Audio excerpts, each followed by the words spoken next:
Destiny has been the subject of a lot of controversy, and with good reason. The price of the most recent expansion is the same price as the game and all the DLCs in one package, which is what I bought. Also, the accusations of Year 1 Destiny being a beta for this most recent update, and many players feel it lacks meaningful content, instead filling that space with repetitious grind. I played Destiny when it released last year, got to level 20 and didn't touch it again. I remember thinking at the time, I'll buy this when all the DLC is in one package.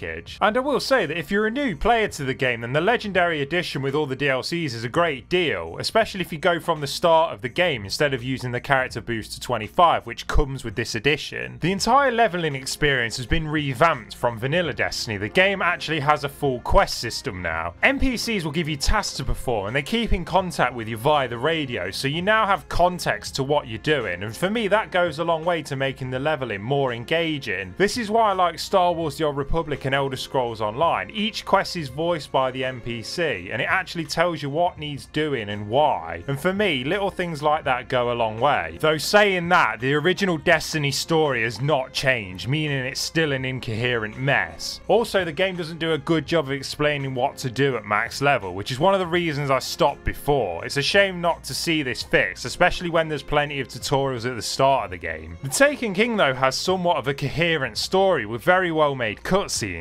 However, I was disappointed that a lot of the Taken King's missions take you through places you've already been in vanilla Destiny. Some of the locations may also be from previous expansions, but I wouldn't know, having not played them previous expansions. There is a new location, the Dreadnought, but about 3 of the Taken King's story missions actually take place on it, and those 3 do trape through some of the same areas of the ship. Also, the Taken King's enemies are the same units you have been fighting, like the Cabal, the Hive and the Fallen, but in ghost form, with some new attacks. Speaking of which, you know how in most video games you have that one annoying enemy? Well, in Destiny every single one seems to be that guy, but it did bring satisfaction when I brought them down. Doing missions solo also aggravates this problem. With so much fire coming at you, it can be hard to distinguish which glowing neon tube will do little damage and which will take off half your health. Plus, a few of the Taken have the ability to dodge bullets. When they do this, it seems to be random. But to counter this, I thought the boss fights were great. When I played vanilla, most of them were massive bullet sponges, which isn't the case now. Yes, they take a lot of fire, but nowhere near as much as they used to, and they all have attack patterns and interesting arenas to fight in. Destiny's core shooting though is solid. It feels responsive, and most of the enemies react to being shot in certain limbs, but I felt that all 3 classes didn't really feel that different besides their ultimate ability.